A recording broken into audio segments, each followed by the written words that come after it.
قاضی اعجاز مالکی نے، شیخ عبدالحق محدث دہلوی نے، دیگر بزرگ جو سیرت نگار بزرگوں نے لکھا ہے کہ نبی پاک صلی اللہ علیہ وسلم کے اندر 100 مردوں سے زیادہ طاقت تھی. 100 مردوں سے زیادہ طاقت. اب جو بات کہنے لگا ہوں، جو نتیجہ دینے لگا ہوں، اس پر خاص توجہ آپ فرمائیں گے. ذرا فکری طور پر، نظریاتی طور پر ایک چیز کو سمجھیے. ہم سمجھتے ہیں کہ جوان لڑکا ہے جی، جو مرضی کرے، عمر ہے جی. آپ ذرا بات پر غور کیجئے گا کہ حضور صلی اللہ علیہ وسلم میں طاقت 100 مردوں سے زیادہ ہے اور حیا کواری لڑکیوں سے بھی زیادہ ہے. ذرا اس بات کا تقابلی جائزہ کیجئے گا کہ طاقت 100 مرد سے زیادہ ہے لیکن حیا کواری لڑکی سے بھی زیادہ ہے. اس کا معنی یہ ہوا کہ جس ٹہنی کو پھل زیادہ لگ جاتے ہیں وہ جھکا کرتی ہے. تو حیا تو حسن ہے. حیا تو آپ کو پاک صاف کرے گا. حیا تو آپ کو نرالا کرے گا، انوکھا کرے گا. وہ ہمارے ایک دانشور ہیں، انہوں نے مضمون لکھا، کئی باتیں بڑی پسند آتی ہیں. وہ کہتے ہیں کہ میری اہلیہ، ان کو بھی کسی نے مس گائیڈ کر دیا تھا، حالانکہ اچھی خاتون ہے، کسی نے مس گائیڈ کر دیا. تو وہ بھی سماجی اور ویلفیئر اور یہ خواتین کو شوق ہوتا نا بننے کا، تو وہ بھی سماج کے اندر اچھا مقام تلاش کرنے کے موڈ میں آ گئی. تو کہیں ایک دن جانا تھا تو بڑی بن سور کے میرے ساتھ وہ گاڑی میں بیٹھ گئی. تو میں گاڑی میں، عورتوں کو یہ بھی مسئلہ ہوتا ہے نا کہ ہماری تعریف کرو، تو کئی دفعہ بعد مردوں بیچاروں کو جھوٹ بولنا پڑتا ہے، تو زبردستی کراتی ہے نا جی. تو اس میں گنجائش بھی دی ہے شریعت نے گنجائش دی ہے کہ کبھی بیوی کو راضی کرنے کے لیے خلاف واقعہ بات کرنی پڑے تو کر لینی چاہیے. تو وہ کراتی بھی ہیں. 3 موقع پر خلاف واقعہ بات کرنے کی اجازت ہے. واقعے کے خلاف بھی آپ بات کر سکتے ہیں. جنگ کے موقع پر 2 لوگوں کو صلح کرانے کے لیے اور بیوی کو راضی کرنے کے لیے کر لیں کوئی ایسی بات. بے شک اپنی طبیعت پہ جبر کر کے کر لیں، گنجائش ہے، اجازت ہے.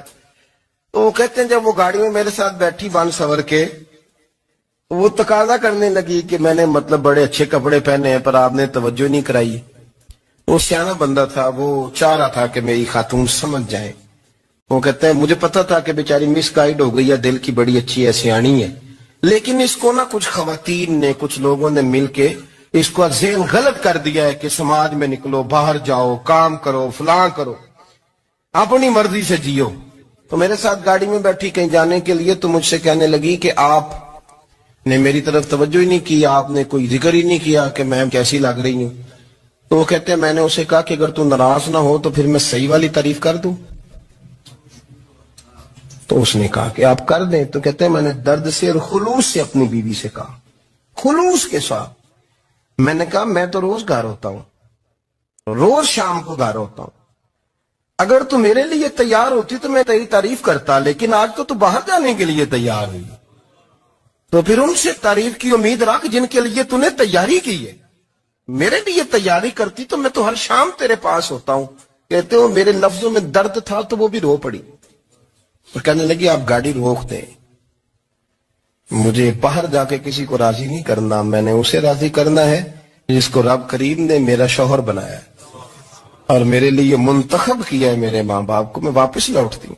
یہ ایک پہلو ہے سلگتا ہوا، اس کو سمجھا جائے.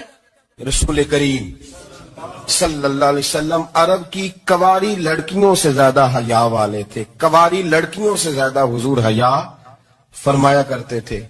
جب خانہ کعبہ کی مکہ شریف میں تعمیر ہو رہی تھی نا، اہل عرب اس کو تعمیر کر رہے تھے، تو نبی پاک صلی اللہ علیہ وسلم اپنے چچا حضرت عباس کے ساتھ خانہ کعبہ کی تعریف میں مصروف تھے. تو عرب کے لوگ چونکہ لمبا کرتا پہنتے تھے پیروں تک، تو نیچے اگر کسی وقت کچھ چیز نہیں بھی ہوتی تھی تو کسی کو وہ نظر نہیں آتی تھی، کیونکہ پردہ رہتا تھا، لمبا کرتا پہنا ہوا ہوتا تھا. تو جب بچے، سرکار کی عمر مبارک بھی ابھی تھوڑی تھی، تو اس طرح بچے جب نکلتے تو وہ کئی دفعہ اپنی تہمت اتار دیتے نیچے سے، اور کوئی مزدوری کرنے لگتے تو 3-4 طے کر کے تہمت کی کندھے پہ رکھ لیتے. جس طرح کبھی دیہاتوں میں لوگ کپڑا سر پہ رکھتے تھے کہ اوپر اگر کوئی وزنی چیز رکھیں